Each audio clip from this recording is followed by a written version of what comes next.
பட்டருக்கு வேர்க்கடலை ஜாரில் போட்டுக்கலாம். இது கூட வந்து கொஞ்சமாக சால்ட் ஆட் பண்ணிக்கலாம். ஜஸ்ட்டு கொஞ்சமாக இருந்தால் போதும், ரொம்ப வேண்டாம். டேஸ்ட் காண்டி கொஞ்சமாக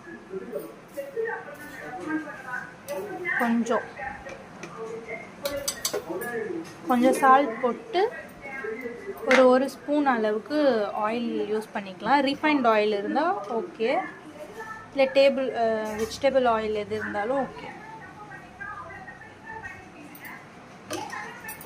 ஸோ இப்போ நம்ம இதை கிரைண்ட் பண்ணிக்கலாம். இது பீனட் பட்டர் ஆகிறதுக்கு என்னென்னா, நம்ம கிரைண்ட் பண்ண இது நல்லா கிரைண்ட் ஆகிட்டு கொஞ்சம் ஹீட் ஆகி லைட்டாக இதுலேருந்து பட்டர் வர மாதிரி இருக்கும். இன்னும் இது கிரைண்ட் பண்ணணும். ஸோ இந்த ஸ்டேஜில் நான் உங்ககிட்ட காட்டுறேன் பாருங்கள். இது இன்னுமே வந்து நல்லா கிரைண்ட் பண்ணிகிட்டே வந்தால் இதுலேருந்து பட்டர் பிரிஞ்சு வரும். நான் கிரைண்ட் பண்ணிவிட்டு காட்டுறேன். அப்போ இருந்ததுக்கும் இப்போ கிரைண்ட் பண்ணதுக்கும் இருக்க டிஃப்ரென்ஸ் பாருங்கள், நல்லாவே தெரியும்.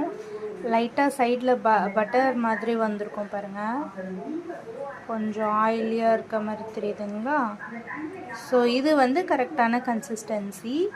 இப்போ இதை எடுத்து நம்ம ஸ்டோர் பண்ணி வச்சுக்கலாம்.